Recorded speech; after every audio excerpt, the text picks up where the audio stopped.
Friends, എല്ലാവർക്കും നമസ്കാരം. നമ്മുടെ ഇഷ്ടപരമ്പരയുടെ നാളത്തെ വിശേഷങ്ങളിലേക്ക് ഏവർക്കും സ്വാഗതം. അങ്ങനെ സുകന്യ എൻ്റെ നെക്ലേസ് എവിടെ എന്നും പറഞ്ഞ് ഞെട്ടിയേക്കുവാണ്. അപ്പോഴാ സുകന്യക്ക് ബോധം വരുന്നത് സ്വപ്നം കണ്ടതാണെന്നേ. ഇപ്പൊ ചുറ്റും നോക്കുക.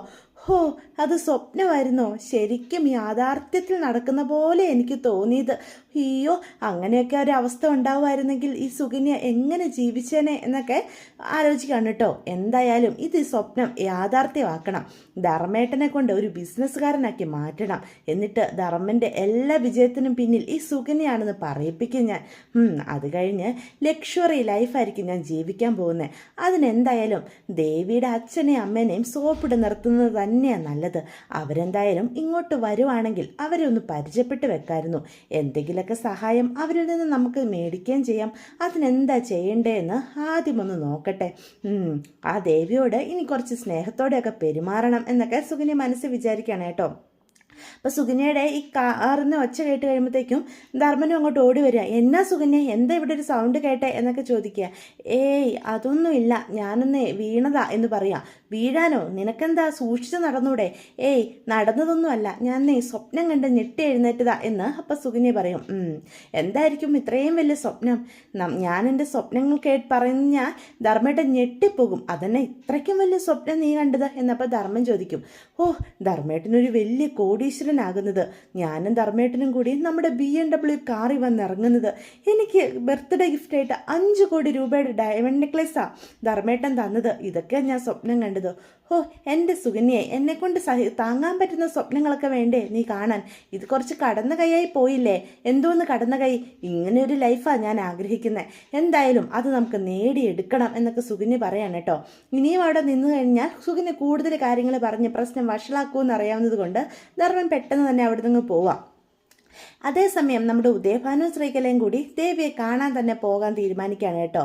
അവർ നല്ല ഒരുങ്ങി ഭയങ്കര ആഡംബരമായിട്ട് ഇത്തവണയും പോവുക. അപ്പോൾ ഓട്ടോയിലാണ് ദേവമംഗലത്തേക്ക് വന്നിറങ്ങുന്നത്. അപ്പം സുകന്യാണ് കേട്ടോ ആദ്യം കാണുന്നത്. അയ്യോ, ഇതാരാ ഇത് എന്നും പറഞ്ഞ് ഓടിച്ചെല്ലുക. ഇതാണോ ദേവിയുടെ അച്ഛനും അമ്മയും എന്നൊക്കെ ചോദിക്കുക. ആ അതെ മോളെ, ഞങ്ങൾക്ക് പരിചയപ്പെടാൻ പറ്റിയില്ല. കല്യാണം കഴിഞ്ഞതിന് ശേഷം ഇന്നാട്ടോ ഞങ്ങൾ ഇവിടേക്ക് വരുന്നത്. എന്തായാലും കണ്ടത്. അതേസമയം നമ്മുടെ ഉദയഭാനു ശ്രീകലയും കൂടി ദേവമംഗലത്തേക്ക് വരികയാണ്. അവരും ഇത്തവണയും ഓട്ടോയിലാട്ടോ വരുന്നത്. അപ്പൊ സുകന്യാണ് ഇത് ആദ്യം കാണുന്നത്. അപ്പൊ ആരാന്ന് ചോദിച്ച് സുകന്യ ഓടി വരിക. മോക്ക് ഞങ്ങളെ മനസ്സിലായില്ലേ എന്ന് ചോദിക്കുക. ഇല്ല. ആ, ഞങ്ങളെ ഈ വീട്ടിലെ ബന്ധുക്കാരാ എന്ന് പറയാ. ബന്ധുക്കാരോ? ആ അല്ല, ഇത്രയും പണക്കാരായിട്ടുള്ള ബന്ധുക്കാര് ഈ കുടുംബത്തിൽ വേറെ ആരെങ്കിലും ഉണ്ടോ? സുകന്യക്ക് ചിലപ്പം ചിന്തിച്ചാൽ മനസ്സിലാക്കാനേ ഉള്ളതേ ഉള്ളൂ എന്ന് ഉദയഭാനു പറയേ. ഓ, ദേവിയുടെ അച്ഛനും അമ്മയാണോ? ആ അതെ. ഓ, ഉദയഭാനു സാർ, ആ അത് തന്നെ. മോളെ, ഞങ്ങളെപ്പറ്റി മോക്ക് എല്ലാവരും പറഞ്ഞു തന്നിട്ടുണ്ടല്ലേ എന്നപ്പോൾ ശ്രീകല ചോദിക്കും. ആ, ഗോമതി ചേച്ചി പറഞ്ഞായിരുന്നു ഉദയഭാനു സാറിനെ പറ്റി. എന്തായാലും നിങ്ങൾ കയറി വാ, കാണാൻ പറ്റിയതിൽ വളരെ സന്തോഷം. നിങ്ങളുടെ ജീവിതം വളരെ ലളിതപൂർണ്ണമായതാണെന്ന് ഗോമതി ചേച്ചി പറഞ്ഞപ്പോഴും ഞാൻ ഇത്രയ്ക്ക് അങ്ങോട്ട് വിശ്വസിച്ചില്ല. ഓട്ടോയിലൊക്കെ ഇത്രയും വലിയ കാശുകാർ വന്നിറങ്ങുന്നത് ഞാൻ ഒട്ടും പ്രതീക്ഷിച്ചില്ല എന്ന് പറയട്ടോ. ഉദയഭാനു സാർ പറയും. അയ്യോ, അതെന്താ മോളെ അങ്ങനെ ഒരു സംസാരം? എനിക്ക് ഓട്ടോയിൽ സഞ്ചരിക്കുന്നതാ വളരെ താല്പര്യം. ഞങ്ങൾ ഈ ലളിതമായ ജീവിതം നയിക്കുന്നവരാ എന്ന് പറയട്ടോ. ഓ, ഇത്രയും ലളിതമായിട്ടുള്ള ആൾക്കാരെ ഞാൻ എൻ്റെ ജീവിതത്തിൽ കണ്ടിട്ടില്ല. അല്ല, കാശൊക്കെ ഉണ്ടെങ്കിൽ അതിൻ്റെയൊക്കെ ആഡംബരം കാണിച്ച് ജീവിക്കാനല്ലേ എല്ലാവരും ആഗ്രഹിക്കുള്ളൂ എന്ന് പറയാൻ. അപ്പോൾ ശ്രീകല പറയും. ഏയ്, ഞങ്ങൾ അങ്ങനെയല്ല, വളരെ ലളിതമായി സമാധാനത്തോടെ ജീവിക്കുന്ന ആൾക്കാരാ. നമ്മൾ എന്തിനാ വെറുതെ അത്യാഡംബരമൊക്കെ കാണിക്കുന്നത്? നമ്മൾ സാധാരണഗതിയിൽ ജീവിച്ചു പോകണം. അങ്ങനെയുള്ളപ്പോഴല്ലേ സമൂഹത്തിൽ താഴ്ത്തട്ടിലുള്ളവരെ കൂടി നമുക്ക് സഹായിക്കാൻ പറ്റൂ എന്ന് പറയൂട്ടോ. ഉദയഭാനും പറയും. അതെ അതെ, ഇപ്പം തന്നെ ഞങ്ങൾ ഈ ഓട്ടോയിൽ വന്നതുകൊണ്ടല്ലേ ഈ ഓട്ടോക്കാരന് കാശ് കൊടുക്കാൻ പറ്റിയത്. അങ്ങനെയൊക്കെയുള്ള സഹായങ്ങൾ ഞങ്ങൾ ചെയ്യാൻ വേണ്ടിയിട്ടാണ് ഇങ്ങനെയൊക്കെ ജീവിക്കുന്നത്. ഞങ്ങളുടെ മക്കളെയും ഇത് തന്നെയാണ് പറഞ്ഞ് പഠിപ്പിച്ചിരിക്കുന്നത് എന്ന് പറയൂട്ടോ. അപ്പോൾ പെട്ടെന്ന് സുകന്യ പറയും. ഓ, ദേവിയുടെ ഇത്രയ്ക്കും നല്ല സ്വഭാവത്തിന് കാരണം എന്താണെന്ന് എനിക്ക് ഇപ്പോഴല്ലേ മനസ്സിലായത് എന്നൊക്കെ സുകന്യ പറയാൻ. എന്തായാലും കയറി വാ എന്നും പറഞ്ഞ് സുകന്യ തന്നെ 2 പേരെ ആനയിച്ചകത്തേക്ക് കൊണ്ടുപോവാണ് കേട്ടോ. അപ്പോൾ കുറേ ഇലകളും ഒക്കെ ആയിട്ടാണ് ഇവർ വരുന്നത്. അപ്പോൾ ഇതെന്താ ഒരു പെട്ട് സാധനം ഉണ്ടല്ലോ എന്ന് സുകന്യ ചോദിക്കും. ഇതൊക്കെ ദേവിമോക്ക് വേണ്ടിയിട്ടുള്ള സാധനം, എല്ലാം ഞങ്ങൾ പുറത്തുനിന്ന് ഇമ്പോർട്ട് ചെയ്യിപ്പിച്ചതാ. ഇതെല്ലാവോ? അല്ല, ഈ പച്ചിലയൊക്കെ എന്തിനാ ദേവി തിന്നുന്നത് എന്നപ്പോൾ സുകന്യ വീണ്ടും ചോദിക്കും. അയ്യോ, ദേവിമോള് ഗർഭിണിയല്ലേ മോളെ, അപ്പോൾ ഈ വക സാധനങ്ങളൊക്കെ ഇട്ട് കഷായം കുടിക്കുകയും അതുപോലെ തന്നെ വെള്ളം തിളപ്പിച്ച് കുളിക്കുകയൊക്കെ ചെയ്യുന്നത് വളരെ നല്ലതാ, പ്രതിരോധശേഷി ഉണ്ടാക്കും എന്ന് ശ്രീകല പറയൂട്ടോ. ഓ അങ്ങനെയാണോ എന്നൊക്കെ പറഞ്ഞ് അകത്തേക്ക് കയറി വരികയാണ്. അപ്പോൾ ഈ സൗണ്ട് കേട്ടുകൊണ്ട് ഗോമതിയും മീനും എല്ലാം ഇറങ്ങി വരികയാണ്. അപ്പം ഗോമതി പറയും, ഹോ ഞാൻ ഇന്നും കൂടി വിചാരിച്ചതേ ഉള്ളൂ ശ്രീകലേനെയും ഉദയഭാനു സാറിനെയും ഇങ്ങോട്ട് കണ്ടതേ ഇല്ലല്ലോ എന്ന്. എന്തായാലും നിങ്ങളിന്ന് വന്നല്ലോ എന്ന് പറയാം. അപ്പം ദേവി ഇറങ്ങി വരികയാണേ. അപ്പം അച്ഛനെയും അമ്മേനെയും കാണുമ്പം ദേവി ഞെട്ടിത്തരിച്ച് നിൽക്കാം. വീട്ടിലേക്ക് വരരുതെന്ന് പറഞ്ഞിട്ടും അവർ രണ്ടുപേരും വന്നത് ഓർക്കുമ്പം ദേവിക്ക് നല്ല അമർഷം തോന്നുക. അപ്പോൾ ദേവി കണ്ണുരുട്ടി അമ്മേനെ നോക്കുകയാണേ. അപ്പം ശ്രീകലയാണെങ്കിൽ അതൊന്നും മൈൻഡ് ചെയ്യാതെ നിൽക്കുകയാണ് കേട്ടോ. അപ്പോൾ സുകന്യ പറയും, ഞാൻ എന്തായാലും നിങ്ങൾക്ക് ചായ കൊണ്ടുവരാം എന്ന് പറയുമ്പോഴത്തേക്കും ഉദയഭാനു സാർ പറയും, ഹോ ഭയങ്കര ചൂടല്ലേ മോളെ, അതുകൊണ്ട് ചായ ഒന്നും വേണ്ട, ഞങ്ങൾക്ക് രണ്ടാൾക്കും ഓരോ ജ്യൂസ് മതി എന്ന് പറയും കേട്ടോ. ഓ ശരി അങ്കിൾ, ഞാൻ ഇപ്പം തന്നെ ജ്യൂസ് ഉണ്ടാക്കിക്കൊണ്ട് വരാം എന്ന് പറഞ്ഞ് നമ്മുടെ സുകന്യ വളരെ താല്പര്യത്തോടു കൂടി അടുക്കളയിലേക്ക് പോവാണ് കേട്ടോ. അപ്പോൾ ഇതൊക്കെ കാണുമ്പോൾ മീനുവിന് സംശയം തോന്നുക. അല്ലെങ്കിൽ അടുക്കള കയറി ഒരു പണിയും ചെയ്യാത്ത സുകന്യ ഇപ്പം ഇത്ര താല്പര്യത്തോടു കൂടി ഇങ്ങനെയൊക്കെ ചെയ്യുന്നത് കാണുമ്പോൾ ആർക്കായാലും സംശയം തോന്നൂലോ. അപ്പോൾ നമ്മുടെ സുകന്യ തന്നെയാണ് ജ്യൂസൊക്കെ കൊണ്ടുവന്ന് അവർക്ക് രണ്ടുപേർക്കും കൊടുക്കുന്നത്. എങ്ങനെ ഉണ്ടാക്കി, ഞാൻ എൻ്റെ കൈ കൊണ്ടുണ്ടാക്കിയ ജ്യൂസാ എന്നൊക്കെ പറയും കേട്ടോ. ആ മോളെ നന്നായിട്ടുണ്ട് കേട്ടോ എന്നപ്പം ഉദയഭാനു പറയേ. അപ്പോൾ ഗോമതിയും പറയും, ദേവിയുടെ അച്ഛനും അമ്മയും വന്നിട്ട് ഇവനെ ചുമ്മാ ഇരിക്കാതെ എന്തൊക്കെയുണ്ട് വിശേഷങ്ങൾ എന്നൊക്കെ പറയാ എന്നൊക്കെ ചോദിക്കുക. ഞങ്ങൾക്ക് എന്ത് വിശേഷം ഗോമതി, ഞങ്ങളിങ്ങനെ ബിസിനസ്സൊക്കെ ആയിട്ട് തിരക്കുകളായിരുന്നു, അതുകൊണ്ടാണ് ഇത്രയും ദിവസം വരാൻ പറ്റാതിരുന്നത്. ഇത് കണ്ടോ ഞങ്ങൾ ദേവിമോക്ക് വേണ്ടി എന്തൊക്കെ സാധനങ്ങളാണ് കൊണ്ടുവന്നേക്കുന്നതെന്ന് നോക്കിയേ എന്ന് പറയാം. അപ്പോൾ ഗോമതി ചോദിക്കും, അല്ല ഇതൊക്കെ എന്നതാ എന്ന് ചോദിക്കുക. ഇതൊക്കെ വിദേശ രാജ്യങ്ങളിൽ നിന്നും ഞങ്ങൾ കൊണ്ടുവന്ന ചില ഔഷധ സസ്യങ്ങളാണ്. ഇതൊക്കെ ഇട്ട് കഷായം ഉണ്ടാക്കി ദേവിമോള് കഴിക്കണം. അതുമാത്രമല്ല വെള്ളം തിളപ്പിച്ച് കുളിപ്പിക്കുകയും വേണം. ഇങ്ങനെയൊക്കെ ചെയ്യുന്നത് കുഞ്ഞിനും അമ്മയ്ക്കും വളരെ നല്ലത് എന്ന് പറയുകയാണെ. അപ്പോൾ ഇത് കേൾക്കുമ്പോൾ ദേവി അന്തം വിട്ട് നിൽക്കുക. അല്ല എന്തോന്ന് കാട്ടുപള്ളയൊക്കെയാണോ അച്ഛനും അമ്മയും പറിച്ചുകൊണ്ട് വന്നേ എന്നുള്ള രീതി നിൽക്കുകയാണ്. അപ്പോൾ ശ്രീകലൻ പറയും, അതെ ഗോമതി, ഇതൊക്കെ ഞങ്ങൾ ദേവിമോക്ക് വേണ്ടി പ്രത്യേകമായിട്ട് വരുത്തിച്ചതാ.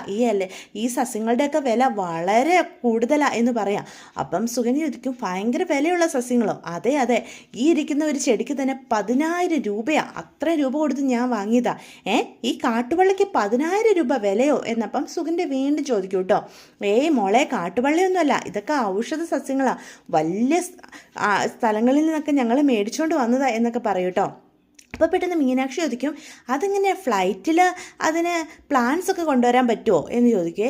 അല്ല ഇത് ഔഷധ സസ്യങ്ങളല്ലേ മോളെ, അപ്പം പിന്നെ കുഴപ്പമില്ല, അതൊക്കെ ഞങ്ങൾ ഒരു വിധത്തിൽ കൊണ്ടുവന്നു എന്ന് പറയാം. എന്നാലും പ്ലാന്റ്സ് ഒക്കെ ഫ്ലൈറ്റ് കയറ്റാൻ അനുമതി ഇല്ലാത്തതാണല്ലോ എന്ന് വീണ്ടും ചോദിക്കും.